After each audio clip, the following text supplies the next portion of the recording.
Dengan Pak Z. Sony Libing, Kepala Dinas Pariwisata dan Ekonomi Kreatif Provinsi Nusa Tenggara Timur. Kita akan mengetahui penertiban seperti apa yang dilakukan atau diterapkan oleh Disparekraf NTT terhadap agen travel abal-abal yang marak ya di Labuan Bajo. Apakah ini hanya untuk Labuan Bajo ataukah untuk seluruh wilayah NTT? Pendengar sesaat lagi bersama dengan Pak Sony Libing. Pro 1, Kanal Inspirasi. Pak Sony, selamat pagi. Selamat pagi, Mbak Caroline dan seluruh pendengar RRI tercinta. Wah, mantap. Apa kabar, Bapak? Ya, puji Tuhan sehat. Sehat, oke. Pak Sony, Ya. ini kabarnya pemerintah Provinsi Nusa Tenggara Timur sudah mengambil tindakan tegas begitu ya untuk menertibkan sejumlah agen travel abal-abal. Penertiban seperti apa ini yang diterapkan nih Pak Sony? Begini, ada dua cara yang kita lakukan. Yang pertama itu melakukan tindakan hukum, melapor penipu itu ke polisi Oke. untuk diambil tindakan hukum supaya menjadi efek jerah bagi pihak lain yang mencoba melakukan atau mengulangi perbuatan itu. Maka karena kita sebagai negara hukum, tindakan hukum adalah cara tepat untuk lakukannya. Itu cara pertama. Oke. Dan saat ini kita sudah lapor ke kepolisian dan polisi sedang memprosesnya. Ada berapa kasus yang dilapor ini? Polisi Manggarai Barat sedang memprosesnya. Ada berapa laporan yang masuk ke Polres Manggarai Barat? Ada sekitar 2 laporan yang sudah masuk untuk diproses oleh Polres Manggarai Barat. Oke. Yang kedua, tindakan administrasi. Kita menelusuri travel agent ini ada punya izin atau tidak. Gitu. Jika dia terdaftar di dalam travel agent, maka kita akan mencabut izin. Tetapi biasanya yang begini-begini ini tidak terdaftar, liar. Gitu. Jadi tindak administrasi kita akan lakukan itu. Dan yang ketiga, kita koordinasi dengan teman-teman kita dari Asita, Astindo dan juga HPI, organisasi sebagai induk untuk seluruh travel agent itu, untuk melakukan penertiban terhadap anggota-anggotanya. Mengidentifikasi seluruh anggota-anggotanya itu sehingga bisa mengetahui mana yang terdaftar sah dan mana yang tidak gitu. Oke. Dan Jadi melaporkan kepada pemerintah ada travel agent yang liar gitu. Tapi pada saat yang sama pemerintah pun menelusurinya. Kami telah berkolaborasi dengan teman-teman di Labuan Bajo, di Dinas Pariwisata, kemudian Astindo dan juga Asita HPI Labuan Bajo bersama dengan Badan Otorita Ibu Zana di sana dan juga aparat keamanan di sana untuk melakukan tindakan tegas dan menertibkan travel itu yang liar itu. Ini penting bagi kita karena ini kalau kita tidak ambil tindakan tegas, ini bisa merusak nama baik pembangunan pariwisata yang sedang kita bangun lagi, giat-giat yang kita bangun di NTT, khususnya Labuan Bajo sebagai destinasi pariwisata super premium. betul sekali ya. Karena itu tindakan tegas kita lakukan. Oke. Artinya ini untuk tindakan administrasi yang Anda sampaikan tadi, pemerintah provinsi saat ini juga sudah punya dong ya Pak Sony data-data agen travel yang resmi seperti itu? Ada.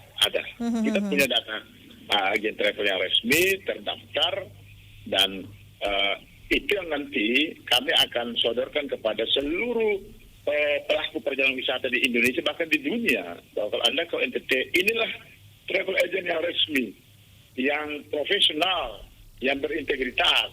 Anda bisa bekerja sama dengan travel agent ini dan kami sedang mengidentifikasi secara lengkap.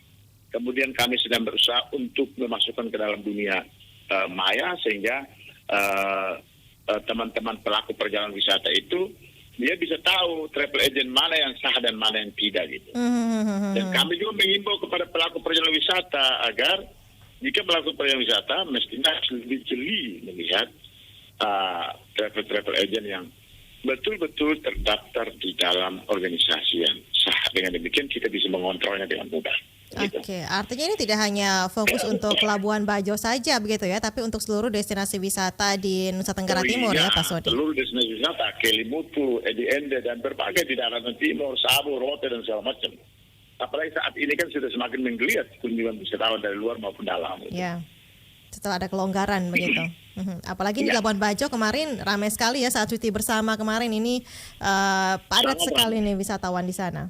Sangat padat, dan kemarin liburan panjang itu luar biasa. Di daratan timur itu orang antrean gila-gilaan. Di Rote, Sabu, Alor, Sumba, luar biasa. Tidak saja wisatawan asing, tapi wisatawan domestik gitu, dalam negeri yang Oke. berkunjung. Iya, makanya harus dijaga betul begitu ya Pak Sony. Pak Sony, ini soal tindakan administrasi, selain yang diharapkan dari asosiasi pariwisata di NTT ini, apalagi nih yang diharapkan oleh Pemprov NTT selain mereka harus menertibkan agen-agen travel yang ilegal tadi? Begini, kita yang pasti bahwa yang kita akan telusuri mana yang sah dan mana yang liar. Gitu. Yang liar itu kita akan tertibkan dengan cara yang memanggil mereka atau mendekati mereka untuk memberitahu bahwa yang Anda lakukan itu tidak benar, dan Anda bisa dihukum lantaran Anda belum terdaftar tapi Anda melakukan tindakan itu, dan tentu saja kita akan berikan teguran-teguran itu.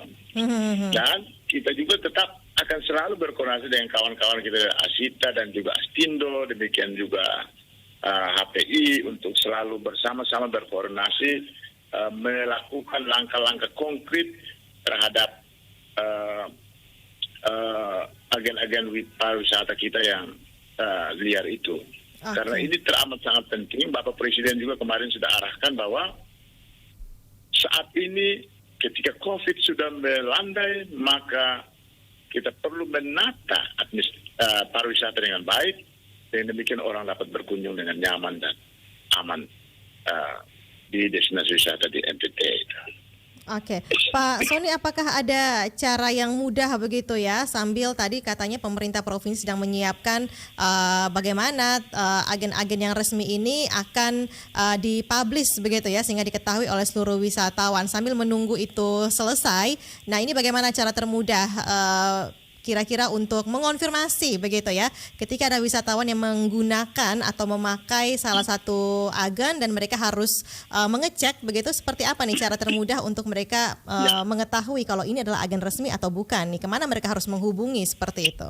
Oh ya, di Labuan Bajo itu kita punya 263 agen travel kita yang resmi, dan dia bisa mendaftar di registration.labuanbajoflores.id.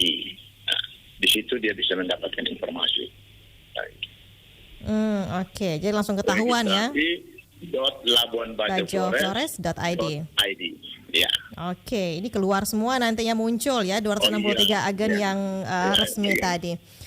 Ya. Nah, ini kalau untuk agen-agen travel itu memang sejauh ini memang hanya sebagian besar masih untuk Labuan Bajo begitu ya? Karena kasus-kasus juga ini. Iya, untuk sementara Labuan Bajo ini kan karena begitu masif kita membangunnya dan begitu masif kita mempromosikan, dan juga keindahannya luar biasa dan kita jadikan sebagai destinasi super premium, maka ada begitu banyak orang yang datang sehingga energi kita sangat besar kita belanjakan di situ. Perhatian kita semua di situ, karena begitu dia tercoreng di situ, tercoreng semuanya. Karena itu kita menjaga dengan baik Labuan Bajo itu, sembari juga menjaga di tempat-tempat lain. Gitu. Karena pintu masuk juga ya di Labuan Bajo. Ya, pintu masuk Labuan Bajo dia akan berjalan terus sampai di sepanjang Flores. Dia keluar di Maumere, Ende. Gitu. Oke, jadi kita tetap menjaga juga gitu. Oke, siap Pak Sony. Tapi kemarin sepanjang cuti bersama tidak ada masalah ya, dari agen-agen travel tidak ada laporan begitu ya selama cuti bersama kemarin, aman ya? Kemarin liburan aman. Aman. Oke, baik. Semoga tetap aman ke depan setelah dengan adanya penertiban dilakukan oleh Pemprov NTT ini, Pak Sony. Terima kasih. Mudah-mudahan ini pembangunan pariwisata di NTT terus berjalan dengan baik ya, terutama untuk destinasi wisata premium di Labuan Bajo. Terima kasih Pak Sony untuk kebersamaannya pagi ini. Selamat pagi, salam sehat selalu. Terima kasih Ibu Caroline, terima kasih RRI. Pak Z. Sony Libing pendengar, Kepala Dinas Pariwisata dan Ekonomi Kreatif Provinsi Nusa Tenggara Timur, terkait dengan tindakan penertiban ya, ini ketegasan dari Pemprov NTT supaya tidak terulang lagi kasus-kasus agen travel abal-abal ini yang banyak sekali merugikan para wisatawan ya, apalagi ini wisatawan domestik juga wisatawan Nusantara, termasuk wisatawan luar negeri juga ya. Ini harus ada kehati-hatian dan antisipasi yang dilakukan oleh Pemprov NTT. Dua cara tadi ya, tindakan hukum ya dan juga tindakan administrasi yang dilakukan oleh Pemprov NTT berkoordinasi dengan sejumlah pihak ya, termasuk dengan asosiasi pariwisata seperti ASITA, HPI dan juga pemerintah Dinas Pariwisata Kabupaten Manggarai Barat salah satunya, dan aparat keamanannya atau pihak kepolisian yang saat ini salah satunya adalah Polres Manggarai Barat yang sedang mengusut tuntas dua laporan begitu ya, penipuan dilakukan oleh agen travel abal-abal terhadap wisatawan. Dan pendengar, terima kasih Anda sudah bersama kami di Lintas ND pagi ini. Kami akan hadir kembali untuk Anda dengan informasi-informasi lainnya, dan nantikan juga pukul 8 waktu Indonesia Tengah kita bergabung bersama Programa 3 untuk mengikuti Warta Berita Jaringan Berita Nasional. Pro 1, Kanal Inspirasi.